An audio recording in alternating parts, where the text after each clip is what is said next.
Towers are my favorite place in PlanetSide 2. They very consistently create interesting battles.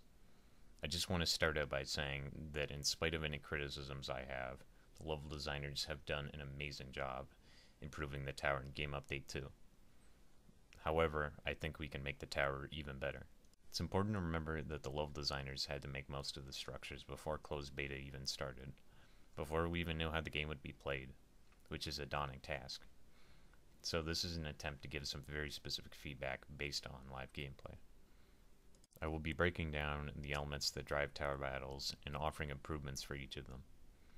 There are possible improvements in almost all PlanetSide 2's level design, but in order to narrow down the discussion, I want to just focus on one place. There are things that can be learned from the tower design that can be applied to the rest of the game and level design in the future. Let's talk about general FPS map principles. Love it or hate it, anyone who's been near a PC in the last 10 years has seen Dust 2. Let's avoid talking about anything specific to Counter-Strike and use Dust 2 to show the general principles that make an FPS map. First you have your spawns. Next you have your objectives, in this case 2 bomb sites. Based on the location of the spawns and the objectives, you have a flow. That being the route in which the players can move and thus where combat can happen. All combat is relative to where the flow is. Let's take a look for a second at Long A, as the pathway is called. People pick places to camp or attack based on where they know the enemies could be, not based on where the objectives or the spawns are. So in this case, players will camp Long A from the pit. The objectives and the spawns are merely creating the overlying conditions. Now you'll notice each bomb site has 3 entrances. This is somewhat of a golden rule in Counter-Strike map design. This is also a rule that the majority of base design in the original PlanetSide followed. In order to get to any bomb site requires passing through a choke point. What is a choke point exactly? A choke point is a place where neither team can bring their numbers to bear. One cannot simply get through the choke point by having more people. They're forced by the choke point to employ tactics. In Counter-Strike, this would mean flanking, smokes, flashes, etc. That is some kind of problem-solving skill. The 2 main things I'm trying to get out of this map is the ideas of flow and of choke points. Please keep these 2 concepts in mind as we proceed to look at actual PlanetSide 2 towers. Here's the general layout of the tower.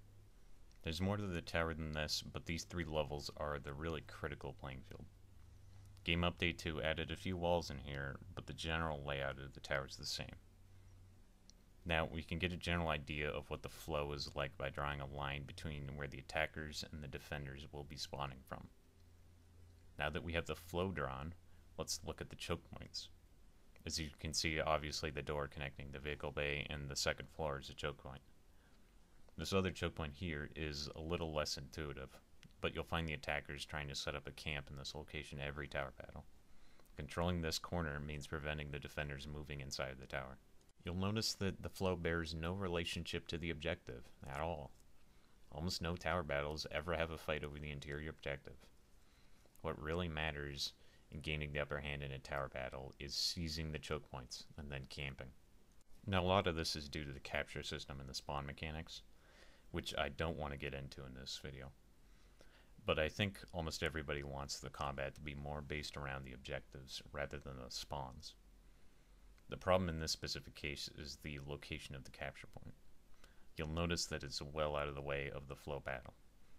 Furthermore, this room is a terrible place to do battle. It is cramped, has no cover. The solution in this case is to simply move the capture point.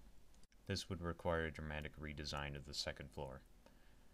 Knocking out the wall where the capture room is, hauling out the area below the walkway, moving the capture point more towards the center of the second floor, and then placing some random bits of cover around the room. Now, this isn't exactly how much cover I want or where, it's just an example. This is a lot more work than I make it seem like, but this would make the flow of battle naturally gravitate towards being around the objective. Now let's talk about the choke points.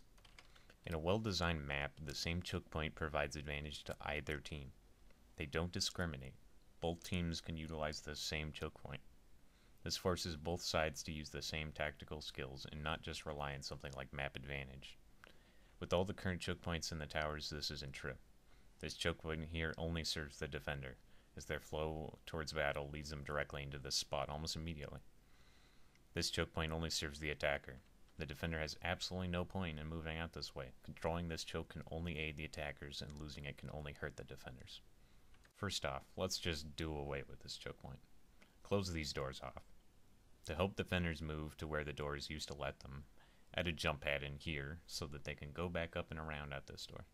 As for the other set of choke points, I know there's a wall here now, just pretend that it's there where the railing is. Let's drag this wall this way. This prevents the defenders from stopping here to cover this choke. This is going to reduce the congestion right here that you see every tower battle, and it's going to make the area harder for attackers to camp. Now what this does is it keeps the same old choke point, but it will move the places that control the choke to the second floor. Suddenly controlling the choke point will require fighting around the objective point. This means that the same place that the defenders use to keep the attackers out, the attackers can use to defend the objective against the defenders. It suddenly becomes the same choke for both sides. With this, tactics specific to taking and holding the objective will become many times more important. A few miscellaneous thoughts. This teleporter has got to go. It made sense in the old tower design. Now it's an unfair liability for the attackers. It creates unfun peekaboo gameplay. The tower also needs to be closed up a little bit more. Getting rid of this door on one side would help a lot. It might be a good idea to close it off on both sides, but doing that much is up to debate. Obviously there should be a role for things like light assault. It's just too open of a design right now. In conclusion, this guy doesn't get paid nearly enough. I can't stress the importance of level design enough. In my opinion, it is the single most important part of an FPS. What has made games like Counter-Strike competitive for so long is interesting maps with choke points that require problem-solving skills to surmount. PlanetSide players complain about a lot of different things, without realizing that most of these things are symptoms of deeper underlying issues. Map design is one of these issues, and maybe the biggest one. Now, there are good principles in map design, but implementation is a matter of creativity. If you have solutions more elegant than mine, please post them. I might even include them in a follow-up video. The goal I had with making this video was to start a discussion about current level design and the direction that it should go in the future.